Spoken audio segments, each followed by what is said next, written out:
Hello, I'm Vicky Parker, Occupational Therapist for Derby Drivability. Derby Drivability is a specialist NHS driving assessment centre and part of the national charity Driving Mobility, which is supported by the Department for Transport in England. On a day-to-day basis, we assess and advise drivers with restricted mobility so they can gain or retain independence through vehicle adaptations and mobility equipment. We've been asked by the Driver and Vehicle Standards Agency to produce this presentation to help examiners become more familiar with the types of vehicle adaptations drivers with disabilities may need to use. So what will we be looking at in this presentation?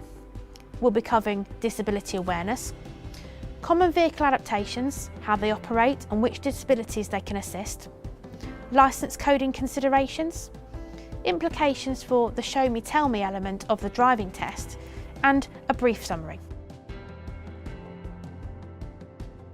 Under the Equality Act 2010, you're considered disabled if you have a physical or mental impairment that has a substantial and long-term negative effect on your ability to do normal daily activities. Disabilities can be either visible or hidden. A person with a visible disability may use a wheelchair or mobility scooter. They may require a white stick or a cane. They may have an assistance dog or a guide dog, or they may actually require a mobility aid. They also may be able to get about without a mobility aid. Hidden disabilities can include conditions such as hearing difficulties, comprehension difficulties, expressive difficulties, asthma, renal failure, fatigue, chronic pain, diabetes, respiratory diseases, cardiac conditions and sleep disorders. Post-traumatic stress. It is important to note that post-traumatic stress is not just restricted to our armed forces or emergency services personnel. Anyone that may have already experienced bereavement or been involved in a highly stressful situation or a frightening event can also suffer with this condition. Other invisible disabilities may include a head injury, mild cognitive impairments such as dementia or Alzheimer's, learning disabilities, Asperger's, mental health issues, sight loss, autism and anxiety.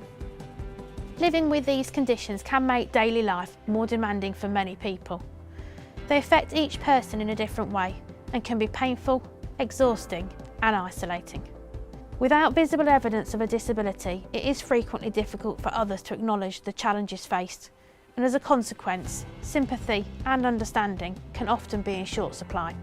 Common vehicle adaptations, how they operate and which disabilities they assist. So now we are more aware of the various disabilities, we're going to look at a selection of common vehicle adaptations. These driving controls represent only a small number of what is available these days, ranging from simple steering spinners to high-tech sophisticated systems. So this adaptation that you see here is called a Lodson's Lollipop. This is one of the secondary control devices that can be added to a vehicle. It's a Bluetooth system, so a bit like your phone would be. And it means that it does two things for us here. It allows us to steer the steering wheel with one hand, so somebody that maybe has had a stroke, somebody that actually may be an upper limb amputee. It also means I can operate the secondary controls, so the wipers, for example, the horn. So for one-handed drivers, type of driver, having had a stroke or be diagnosed with cerebral palsy, adaptations can include a steering spinner, a Lodson's or a glove and peg. So it is also possible that you may get somebody come to you that not only has a secondary control system such as this, but also has got their pedals adapted as well. That might be somebody who may have multiple amputations on one side, for example. Left foot accelerator and brake, the type of driver would be maybe an amputee, someone with multiple sclerosis, or a right-sided lower limb weakness such as your stroke patients. Adaptations look like, for example, the twin flip accelerator, where the accelerator will come down on the right-hand side to drive conventionally and can be flipped out of the way with a left-hand version dropping down after you've done so. This adaptation is what we call a push-pull. Adaptations are generally only on automatics, you won't see them on manuals. This is on the right-hand side here, you've got what's called a push-pull, which is an accelerator and a brake, so it'll push away to brake and the person will see the brake pedal move at the same time, and you'll pull it towards you to accelerate, as you can hear now. Push-pull accelerator and brake, so the type of drivers would be amputees, spinal cord injuries, people with peripheral neuropathy or muscular dystrophy. And adaptations would be push-pull with pin switch or rocker switch indicator. So this is one of the ring accelerators that you may come across. This is an underring. It acts as your accelerator, and then you will normally have something like a push down. So opposite to an underring, this is what we call an overring. Same idea, it's your accelerator as it was before. You still have your push down brake or your push away brake. Only difference is this time you press from the top of the steering wheel, and you will still need to feed the wheel through. Your electronic accelerators and a mechanical brake. Type of driver would be your spinal injuries that may be from, say, chest down, your amputees, people with peripheral neuropathy, people diagnosed with muscular dystrophy, and your adaptations can look like an underring. Other adaptations could include the trigger or the radial with a push down brake. This here is what we call a space drive. It can be used for somebody that might have motor neuron disease, someone that's got a high level spinal cord injury, and acts as a steering wheel for them. The steering wheel may not always go round when they're using it, and it normally in conjunction with that they'll have something such as this, which will be their accelerator and their brake for them. So high-tech adaptations could be for people that are tetraplegic, so all 4 limbs are affected, or people that drive from a wheelchair. And adaptations can look like the space drive. They could be a joystick or a bleeper system. The reason we go through this with you is more just to give you an overview and an idea of some of the high-tech things that you could see adaptation-wise.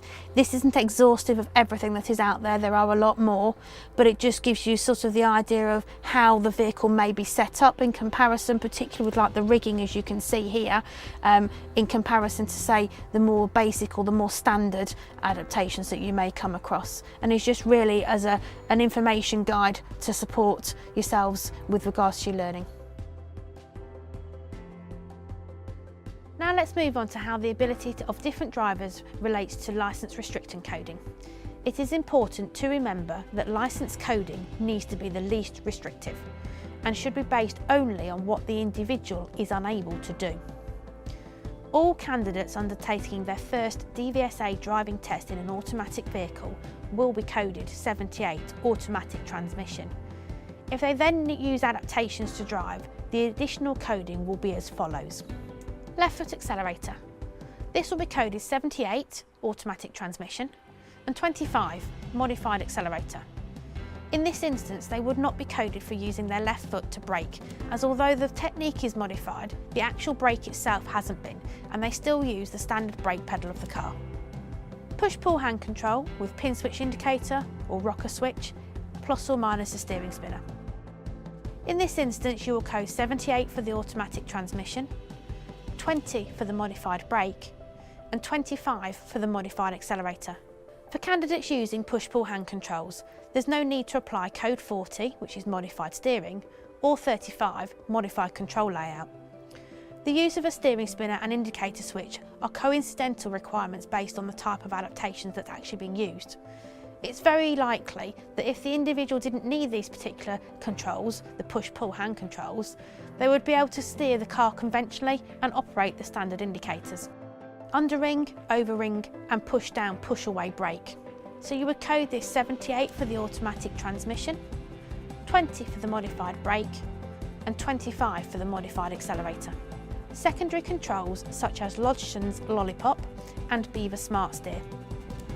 Again, we're coding 78 for the automatic transmission, 35 for the modified control layout and 40 for the modified steering. Combination of adaptations. There may be occasions when an individual requires a combination of adaptations to enable them to drive. If, for example, they've had an upper and lower limb weakness, it may be necessary to have something, for example, like a left foot accelerator and a secondary control system, which would require the coding of 78 automatic transmission, 25 modified accelerator, 35 modified control layout and 40 modified steering.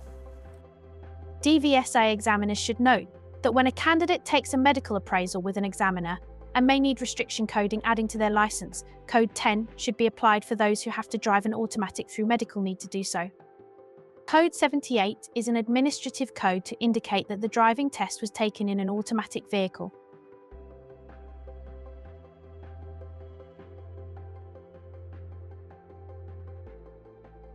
Finally, we do need to consider how certain disabilities can actually affect a driver's ability to complete the show me, tell me element of the driving test. Let's first look at the requirements of these. When is it safe to do so? Can you show me how you'd set the front rear demister? When is it safe to do so? Can you show me how you'd open and close the side window? Candidates should be expected to carry out the show me, tell me question on the move, but reasonable consideration must be adopted in cases of disability. If adaptations don't allow candidates to operate windows or demisters on the move and they are unable to do so, then an alternative question should be asked. Candidates with upper limb disability are those who may struggle with this task. As many cars have automatic headlights as standard, it may be worth considering another question as follows. When it's safe to do so, can you show me how you switch your dipped headlights on? If this cannot be safely carried out, the lights could be switched on at the start of the drive and switched off at the end. This removes the need for operating the switch on the move, and hence an alternative question should also be asked in this case. For questions 12, 13 and 14, the candidate is required to open the bonnet and tell the examiner how they complete relevant checks. However, if someone has restricted mobility, is a wheelchair user or has an upper limb disability, they may be unable to open the bonnet and therefore an alternative question should be asked. Examiners could also ask candidates to explain their understanding of the required task if it's more appropriate.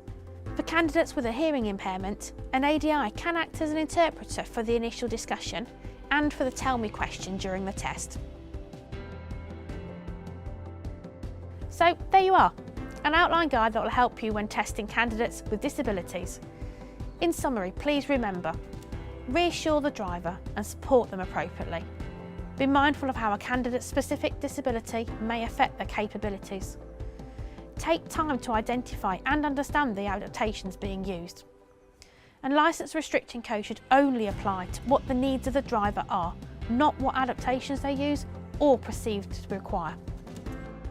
If you have any questions or require further information, then please contact Driving Mobility on 0800 559 3636 or email info@drivingmobility.org.uk. We do hope this has been useful and thank you for watching.